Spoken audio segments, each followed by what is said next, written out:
All right, so up next, we're going to go ahead and talk about the Bills and the Dolphins. The Bills are 4-2, the Dolphins are 1-6, and the spread on this game is the Bills favored by 13.5.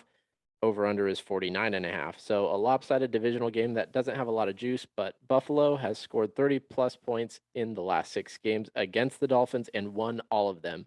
Historically, though, the Dolphins are 6-0 all time in games played on Halloween.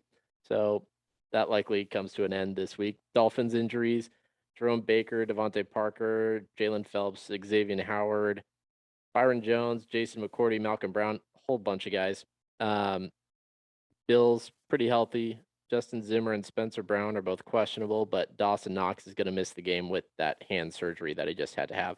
So I'm going to go ahead and kick it over to Tyler. What's happening, Bills Dolphins?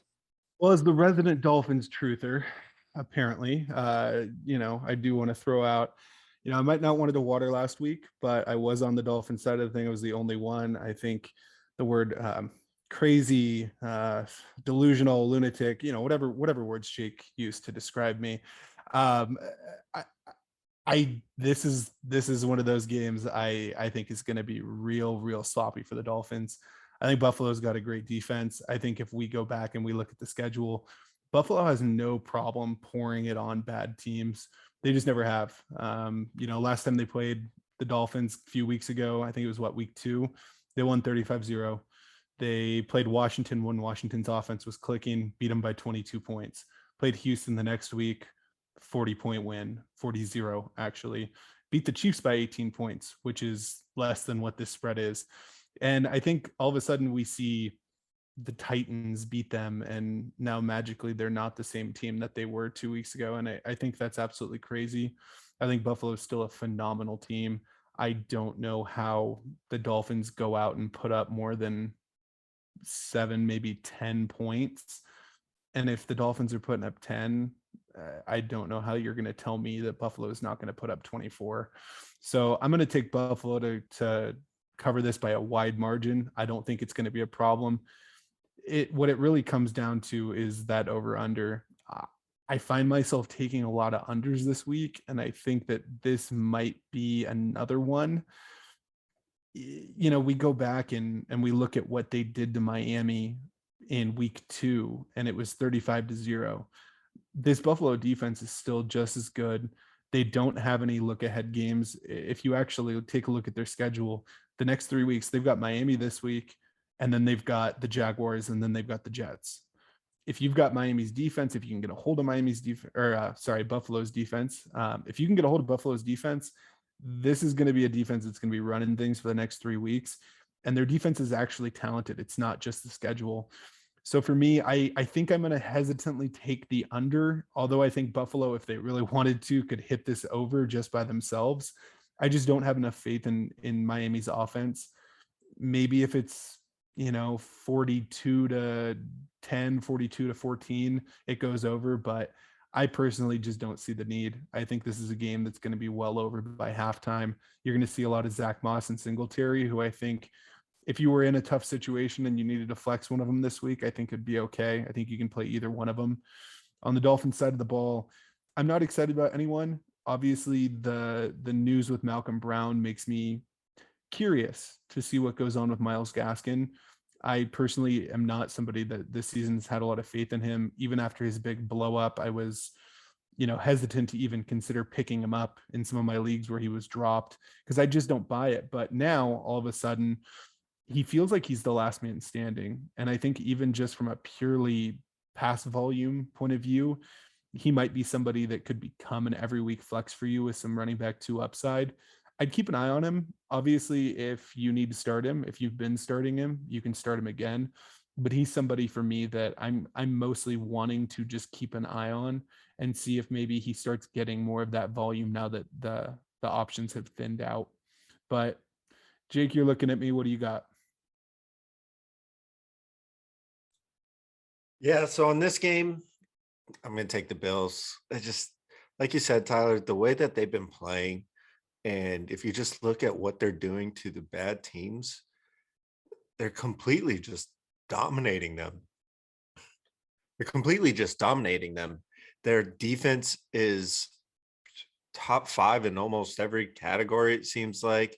Their offense is hitting on every single cylinder right now. Josh Allen looks like a top 3, top 5 player in the league right now.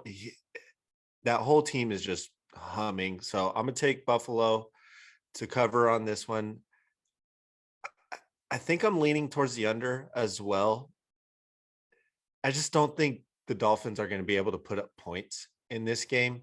And yeah, like you said, Buffalo could take the over by themselves, but I just don't like taking overs if I think, oh yeah, only one team's going to have to do this. So I'm going to take the under on this one. As far as Buffalo side goes for fantasy, defense is awesome, obviously. If you needed to start like Cole Beasley, their offensive game will be fine for the first half, get you points if you need like a flex position with some bye weeks. But on the defense or on the Dolphins side, not liking too much. Waddle and Gesicki maybe are the only two people that I'd be starting kind of confidently in air quotes right there. But other than that, I'm not too excited for the Dolphins side. And I just think it's going to be a blowout by the Bills. Yeah, I'm gonna disagree a little bit on this game, only because I'm gonna put a little bit of faith in Tua here in this game, which is shocking because I haven't been the biggest Tua fan here, but I think this game is going to go over, not because it's going to be competitive by any means, but you're giving 13 and a half points. And I do believe that the Dolphins are being slightly undervalued based on how Tua has performed so far in these last 2 games back. I think the Bills are going to win handily, but 13 and a half points is just a lot. I could easily see this game being 34-21 and that 21 coming in garbage time, being one of those last second heaves down the field, 4-minute drill when the game is clearly out of hand, just enough to cover. So I'm going to take the over on the game, and I'm also going to take the Dolphins to cover here. I believe the Bills are going to win handily. I love what you guys mentioned too about Zach Moss and Singletary. I do think they'll both have very efficient games because I do believe the Bills will jump out to a lead rather quickly. So Moss, Singletary, you can flex both of them, or worst case, if you need to, Moss could easily be an RB2. He typically gets most of the carries once the team is already up, and the Dolphins have been absolutely trash on both lines. So I think Moss can have a good game. Waddle, Gesicki, if you have them, I don't feel all that confident starting Waddle. Gesicki at this point, Tua loves him. He keeps targeting him over and over and over again. I'm not expecting anywhere close to what Gesicki's performed at over the last several weeks, but I think he'll get just enough to stay relevant considering the tight end landscape here. And just enough. Sloppy game, but I think the Dolphins will cover, and I think it's going to go over here. Is this one that you would want to make a Waddle bet on? I'd love to make a Waddle bet if you want.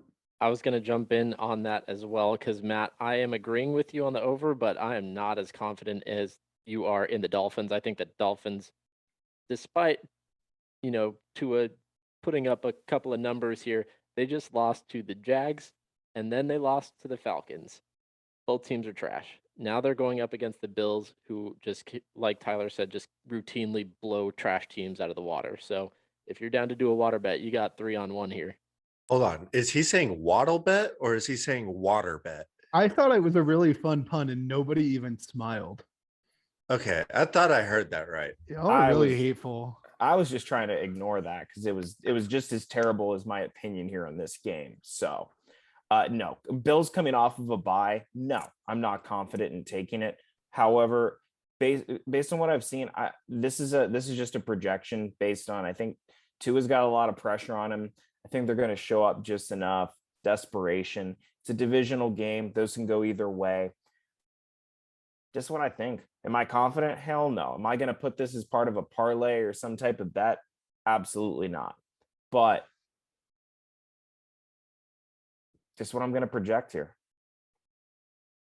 Well, Tyler, when you throw enough shit at the fan, some of it doesn't stick, dude. Sorry. No, I really wanted to see water dripping down that gorgeous beard. Thank you for listening to this little highlight of the 2 Minute Drill podcast. If you want to follow along to other games, here's a playlist for you. If you want to listen to the show in its entirety, show links are in the description. Make sure you're subscribed to the YouTube channel, and we'll see you on the next one. Peace.